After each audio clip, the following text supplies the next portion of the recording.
고린도후서 1장 8절 지난주 읽었던 말씀이죠. 같이 읽겠습니다. 시작.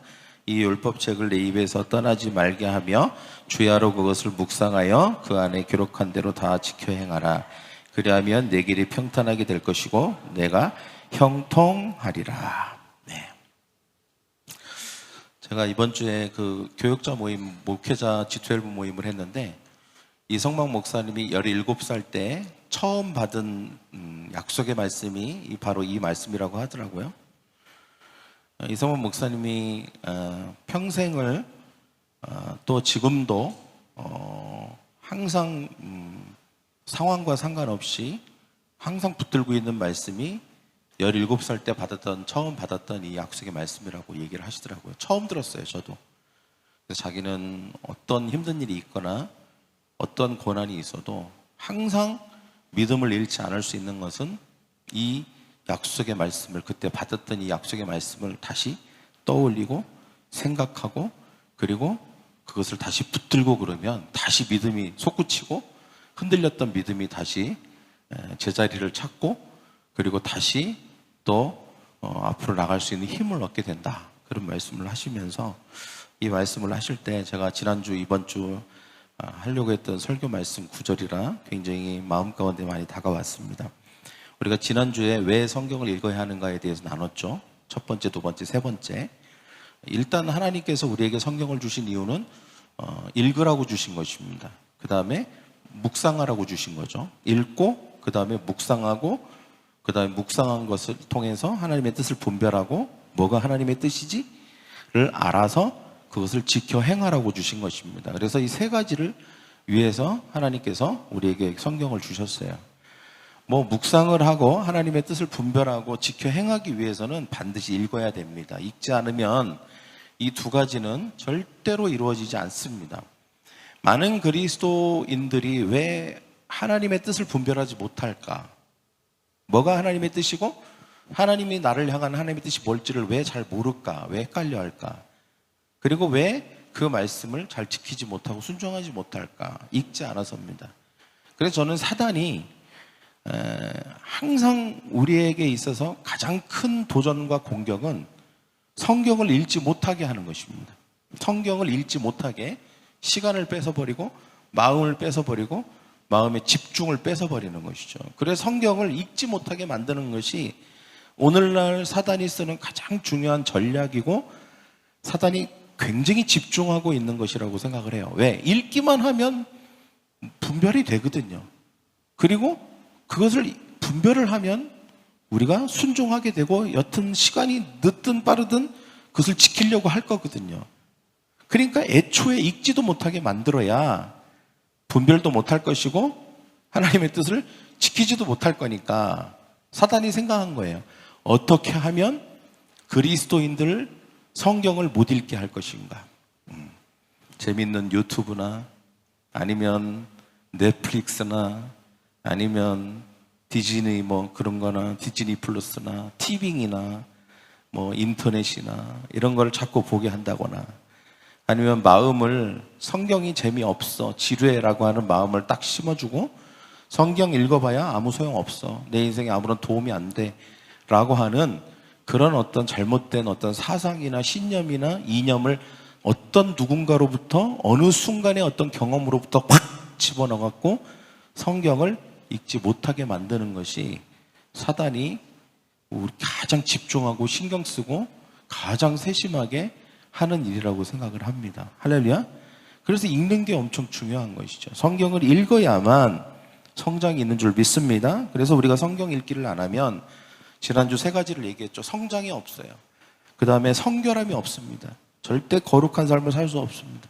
그리고 성경 읽기를 안 하면 강력한 무기를 우리는 잃어버리게 되는 것입니다. 고등학교를 졸업하는 아들이 아버지에게 졸업기념으로 미국 같은 경우에 그렇죠. 자동차를 한 대 사달라고 했습니다. 그러나 아버지는 대학을 입학할 때까지 자동차를 사주지 않았어요. 기숙사로 들어가는 아들에게 아버지는 성경 한 권을 주면서 틈나는 대로 성경을 읽으라고 했습니다. 특히 빌립보서 4장 19절을 내 인생에 큰 도움이 될 거니까 그걸 꼭 펴서 읽어봐 하고 성경을 하나 줬어요. 자동차를 바랬는데 성경을 주니까 이 아들이 화가 났어요. 그리고 서운했어요. 성경을 읽어보지도 않고 기숙사 한 구팅에다 집어 던져놨습니다. 그리고 아버지를 만날 때마다 자동차를 사달라고 쫄랐어요. 근데 그때마다 아버지는 자동차를 사주기는커녕 계속해서 내가 너에게 준 성경 읽었니? 라고 계속 물어보시는 거예요. 특히 빌립보서 4장 19절을 꼭 읽어야 돼. 거의 한번 읽어봐 라고 계속 말하는 거예요. 4년 내내 그렇게 하다가 결국은 졸업을 하게 되었어요. 자동차 없이 4년을 대학을 다닌 거죠. 그날도 졸업식 날도 아버지는 성경책을 찾았습니다. 내가 너에게 줬던 성경책 어디 있니? 여전히 그 성경책은 기숙사 한 구퉁이 먼지 속에 처박혀 있었어요. 아버지는 아들에게 성경책을 갖고 오라고 했습니다. 그리고 그 성경책 빌립보서 4장 19절을 펴서 읽어보라고, 내 앞에서 펴서 읽어보라고 했어요. 그러자 아들은 마지못해서 짜증나는 투로 그 성경책을 펴서 폈습니다. 그 성경책을 피니까 그 말씀에는 나의 하나님이 그리스도 예수 안에서 영광 가운데 그 풍성한 대로 너희 모든 쓸 것을 채우시리라 라고 하는 말씀이 있었고, 그 옆에는 봉투 하나가 있었어요. 그게 뭐냐? 자동차 한 대를 살 수 있는 수표가 그 봉투 안에 있었다는 것입니다. 여러분, 하나님의 축복과 응답은 하나님의 말씀을 통해서 오는 줄 믿습니다. 할렐루야. 아버지가 가르치려고 했던 게 뭘까요? 아버지가 가르치고 싶었던 것은 성경이, 하나님의 말씀이 최우선의 가치이면서 그 말씀이 너의 삶에 가장 중요한 것이다. 그리고 말씀을 읽고 말씀을 신뢰하면 너에게 필요한 것을 하나님이 채우실 것이다. 요거를 좀 가르쳐주고 싶었는데 그 가르쳐주고 싶은 그 가르침을 받지 않았던 것이죠. 그래서 4년을 죽게 두 다리로 고생을 했던 것입니다. 그 이후에라도 깨달았으면 좋았을 텐데 여러분 어떠시겠습니까? 할렐루야. 우리는 다 깨닫는 자가 되기를 원합니다. 그래서 오늘 우리가 네 번째, 성경을 읽지 않으면 어떤 일이 일어날까요? 열매가 없습니다. 열매를 맺기 위해서는 우리는 성경을 읽어야 돼요. 교회를 다니는데 변화가 없다고 고민하시는 분들이 있습니까? 성경을 읽어야 돼요. 여러분 한번 생각해 보십시오. 농부가 하는 일 중에 가장 중요한 일이 뭘까요? 농부가 하는 일 중에 씨 뿌리는 비유에 보면 우리가 이런 생각을 하게 돼요. 씨 뿌리는 비유에 밭 4가지가 나오고 마지막 옥토밭에 씨앗을 뿌렸을 때 30배, 60배, 100배의 열매를 맺는구나. 밭이 중요하다. 좋은 밭이 중요하다. 맞습니다. 그러나 밭보다 더 중요한 게 있어요. 뭐죠? 씨입니다. 씨. 밭이 아무리 옥토면 뭐예요? 씨를 안 뿌리면 그 옥토의 밭은 그대로 옥토로 남아있게 되는 것이죠. 그 밭에 씨 뿌림을 해야 되는 것입니다. 그래서 성경에도 이르시되 씨 뿌리는 자가 뿌리러 나가서 뿌릴세라고 하는 말이 맨 처음에 나오는 거예요. 우리가 우리의 인생 가운데 하나님의 말씀, 즉 씨를 뿌리지 않으면 절대로 열매는 맺지 않습니다. 할렐루야.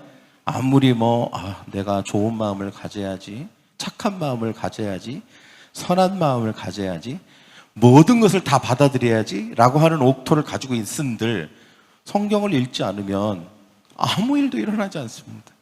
그래서 우리가 먼저 씨를 뿌리는 게 중요합니다. 우리의 마음에, 우리의 삶에, 우리의 귀와 영혼에 씨를 뿌려야만 반드시 30배, 60배, 100배 열매를 맺는 줄 믿습니다. 그 미국의 실업가 중에 최신부 장관을 지낸 존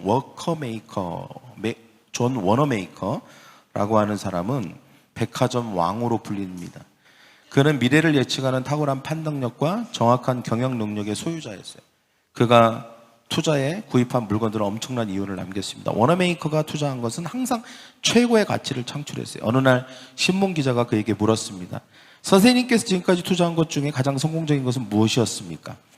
그는 분명한 어조로 말했습니다. 내가 12살 때 최고의 투자를 한 적이 있지요. 그때 나는 $2 50센트를 주고 성경 한 권을 샀습니다. 이것이 가장 위대한 투자였어요. 왜냐하면 이 성경이 오늘의 나를 만들었으니까요 라고 대답을 했다고 합니다. 여러분, 우리가 뭐에 투자해야 될까요? 하나님의 말씀을 읽는 것에 투자하는 저와 여러분 되기를 간절히 축원합니다. 그러면 열매를 맺습니다. 여러분의 인생 전체에 열매를 맺게 될 줄 믿습니다. 다섯 번째, 성경을 읽지 않으면 기도 응답이 없습니다. 저를 따라해볼까요? 성경을 읽지 않으면 기도 응답이 없습니다. 효과적인 기도 응답의 비결이 성경 읽기라는 거예요. 여러분, 저를 한번 따라해볼까요? 기도는 불이고 말씀은 장작이다. 기도는 불이고 말씀은 장작이에요. 둘 다 꼭 필요한 것이죠. 그래서 여러분, 요한복음 15장 17절에 이런 말씀이 있습니다. 너희가 내 안에 거하고 내 말이 너희 안에 거하면 무엇이든지 원하는 대로 구하라. 그리하면 이루리라. 구하면 응답받으리라. 근데 여기에 중요한 말이 뭡니까? 그리하면. 뭘 하라는 거예요? 조건이 하나 붙었죠? 내 말이 너희 안에 거하면. 저를 따라해볼까요? 내 말이 너희 안에 거하면. 이게 무슨 말이에요? 말씀을 읽고 그 말씀이 우리 안에 있어야 된다는 것입니다. 그럼 반대로 그렇게 하지 않으면, 그리하지 않으면 어떻게 된다는 겁니까? 아무 일도 일어나지 않습니다. 응답되지 않는다는 것이죠. 그래서 예전에 부흥 강사님들이 항상 하던 말들이 있어요. 말씀과 기도는 철도의 두 레일과 같다. 레일이 하나면 절대 기차가 달릴 수 없어요. 레일이 두 개가 온전하게 있어야 칙칙폭폭하면서 앞으로 달려나갈 수 있는 것이죠. 그래서 말씀이 있어야 되고 반드시 기도가 있어야 되고 기도가 있어야 되면 반드시 말씀이 있어야 되는 거예요. 말씀이 있는 자리에 기도 응답이 있다는 것입니다. 할렐루야. 그리고 또 말씀과 기도는 쌍두마차다. 그런 말씀, 그런 이야기도 하셨습니다. 여러분, 무엇이든지 원하는 대로 구했을 때 응답받을 수 있는 비결은 주님의 말씀이 우리 안에 거할 때예요. 그래서 우리가 항상 우리의 인생에, 이성만 목사님이 저 요번에 하는 얘기를 들으면서 저도 17살 때 받았던 그 약속의 말씀이 인생 전체를 끌고 간 거거든요. 여러분 나이 때, 특히 우리 유스 나이 때에 여러분 인생 전체를 붙들어줄 말씀이 있어야 돼요. 컨퍼런스를 통해서든 설교를 통해서든 내가 읽는 말씀이든 아니면 여러분도 마찬가지입니다. 저는 개척할 때 이사야서 41장 15절 말씀을 받았잖아요. 새 타작 기계가 되리라. 저는 항상 그걸 생각했어요. 우리 교회를 생각할 때 우리 교회가 어떤 교회가 될 것인가를 생각하면 항상 그 말씀이에요. 이런 교회가 돼야 돼. 그럼 이런 교회에 맞는 게 뭘까? 이런 교회에 맞는 모습이 뭘까? 이런 교회가 되기 위해서는 뭘 해야 되나? 항상 그게 기준이 있어야 된다는 거예요. 여러분, 이런 기준이 없으면 항상 세상의 환경이나 세상 풍조나 그리고 세상의 어떤 변화가 여러분의 삶에 자꾸 기준이 되면 이렇게 되고 저렇게 되고 흔들리게 됩니다. 그러나 말씀은 항상 시대의 변화에 절대 흔들리지 않거든요. 하나님의 말씀이 영원히 변하지 않아요. 영원히 변하지 않습니다. 때문에 변치 않는 하나님의 말씀이 여러분의 삶에 표대가 되고 기준이 되어야 되는 줄 믿습니다. 할렐루야. 그게 여러분 인생에 있어서 인생의 약속의 말씀이 있어야 되고요. 여러분 1년에 여러분의 약속의 말씀이 있어야 되고요. 이번 한 주간을 사는데도 여러분의 약속의 말씀이 있어야 돼요. 그래야 한 주간을 살아도 그 한 주간을 흔들리지 않고 믿음 안에서 승리하고 열매 맺으며 살 수 있는 그 말씀이 이 한 주간 동안 반드시 있어야 돼요. 그게 없으면 그 한 주간은 기도 응답도 없고 열매도 없고 성장도 없고 성결함도 없고 무기도 없는 상태로 그냥 가는 거예요. 그냥 아무것도 없다고 봐야 돼요. 여러분이 뭔가 대단한 걸 막 했어도 모든 것이 없는 한 주였구나 라고 생각을 해야 되는 것입니다. 그래서 여러분, 우리가 성경 읽기, 큐티, 기도 이런 말씀이 우리의 영혼 가운데 머무를 때 그 말씀은 응답의 조건이 되는 줄 믿습니다. 그래서 가장 효과적인 기도 응답은 성경 읽기로부터 시작이 되는 거죠. 여섯 번째, 저를 한번 들어볼까요? 성경 읽기를 안 하면 마지막 때를 위한 준비가 없는 것이다. 여러분, 꼭 기억해야 될 것은 죽을 날이 얼마 안 남았다는 거예요. 그렇게 멀지 않았습니다. 저는 가끔 생각해요. 내가 살아온 날보다 살 날이 훨씬 적구나. 내가 죽을 날이 며칠 남았을까 이런 거 생각합니다. 저도.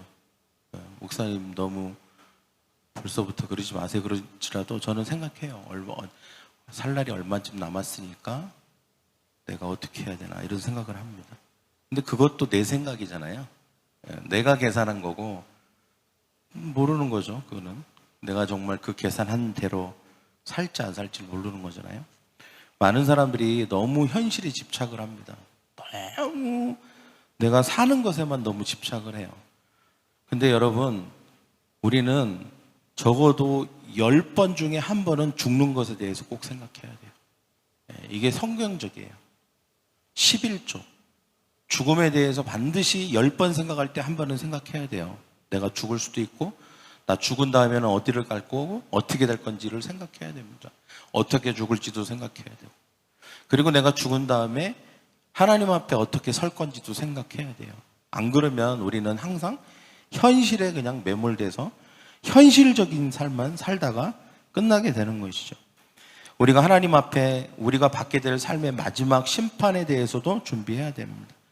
직장을 다니거나 공무원이거나 특히 회계 일에 하는 사람들은 1년 중에 제일 긴장하는 게 감사받을 때입니다. 감사받을 때. 그죠? 네, 감사받을 때. 상부기관에 감사를 받는다거나 그럴 때는 굉장히 그것 때문에 긴장을 하고 항상 1년 내내 그것을 염두에 두죠. 그것을 생각하지 않고 그냥 룰루랄라 그렇게 하는 사람은 없습니다. 항상 언제쯤 감사를 하거나 언제쯤 결산을 해야 되니까 그때를 염두에 둬요. 항상 그것을 의식하고 있다는 것이죠. 그래서 그 의식을 해서 준비를 합니다. 뭘 준비하나요? 그때 그 감사를 받을 것을 생각해서 회계장부도 적고 그 다음에 지출도 하고 그렇게 하는 것이죠. 그런 것들을 문제없이 그때 감사를 받을 때 감사받게 됐을 때 문제없이 넘어갈 수 있도록 준비하는 것, 이것이 매우 중요한 거 아니겠습니까? 우리가 인생이라고 하면 길어봤자 8, 90이고 짧으면 6, 70입니다. 우리의 인생이라는 것도 반드시 하나님 앞에 우리가 감사받고 우리의 삶을 평가받을 날이 와요. 그런데 우리가 그것을 준비하고 있지 않다. 그것은 큰 문제라고 할 수 있는 것이죠. 굉장히 중요한 것을 하나 놓치고 사는 것입니다. 요한복음 12장 48절 같이 읽겠습니다. 시작.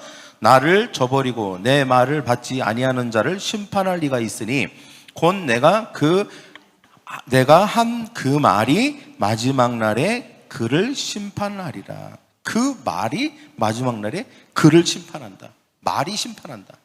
마치 말을 인격화시켰잖아요. 그죠? 말이 심판을 한다는 거예요. 예수님의 말씀이 심판을 한다는 것입니다.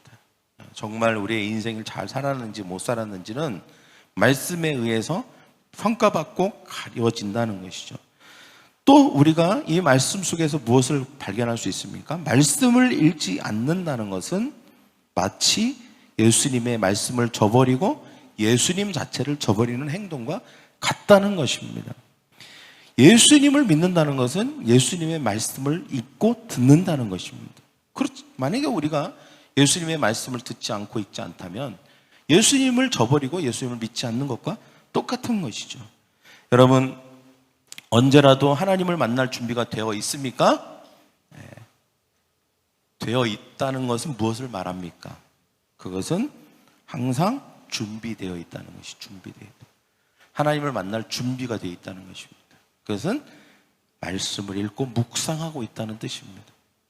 여러분, 우리가 항상 말씀을 읽고 묵상해야 내가 이 땅에 살아가면서 내가 지금 하나님의 뜻이 무엇인지를 분별하고 있다는 뜻이고, 그 분별하고 내가 하나님이 원하시는 것을 내가 순종하고 지키는 것이 뭘 지켜야 되는지를 생각하고 그것을 따라서 살고 있다는 뜻입니다.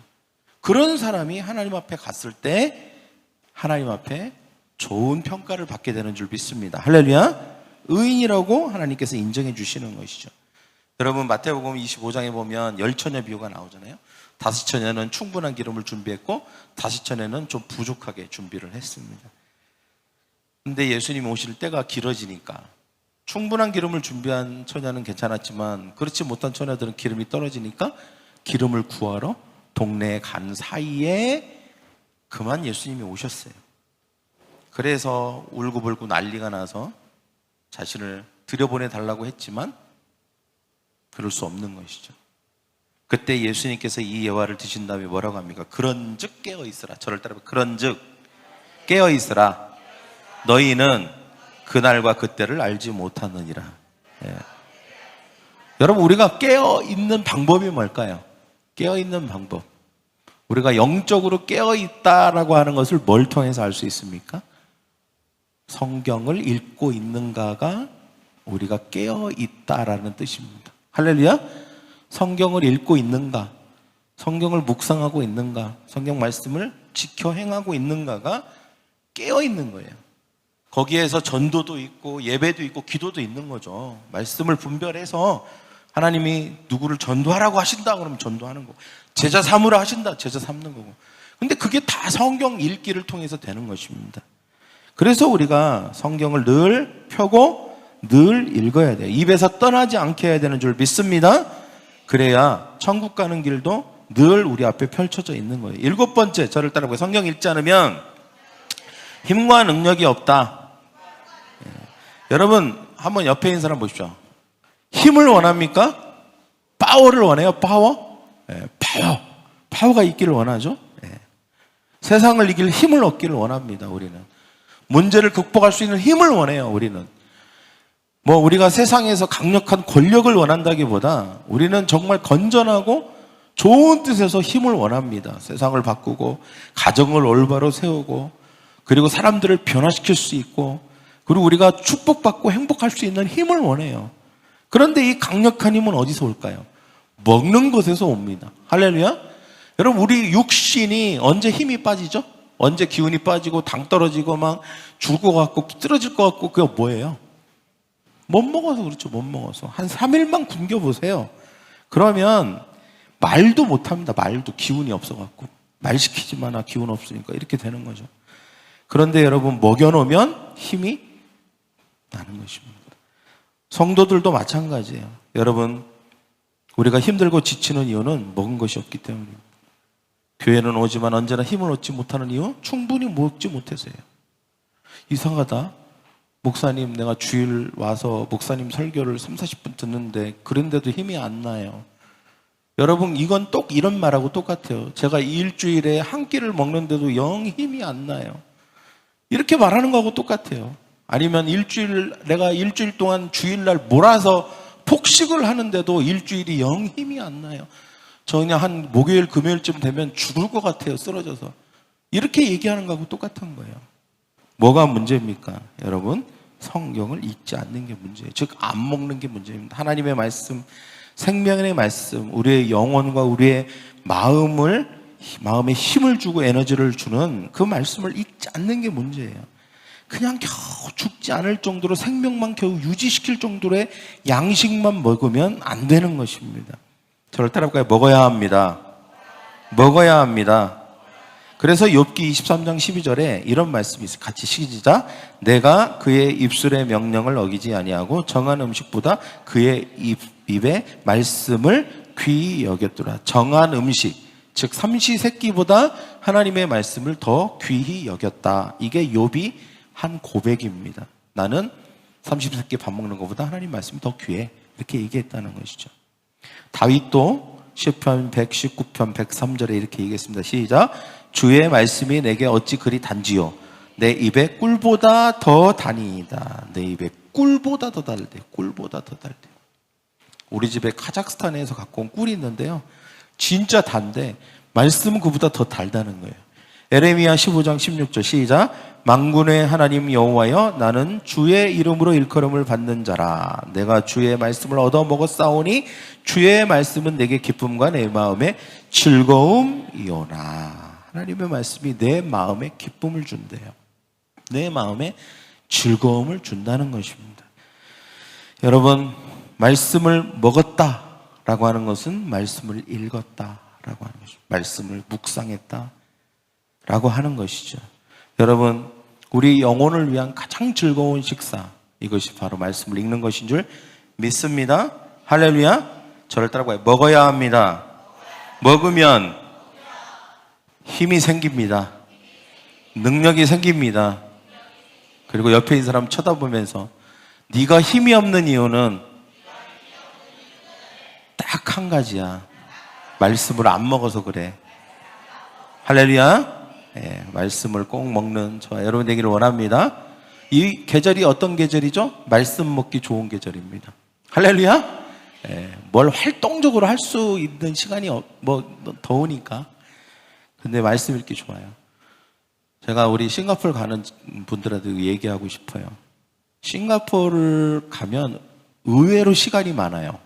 비행기에서도 시간이 많아요. 영화 보세요. 그러나 말씀도 좀 보세요. 할렐루야. 그냥 영화만 5편, 6편 보지 말고 6시간 동안 말씀도 내가 이번에 싱가포르 가는 비행기 안에서 내가 창세기를 다 읽어야 되겠다. 뭐 이런 거 있잖아요. 좋잖아요.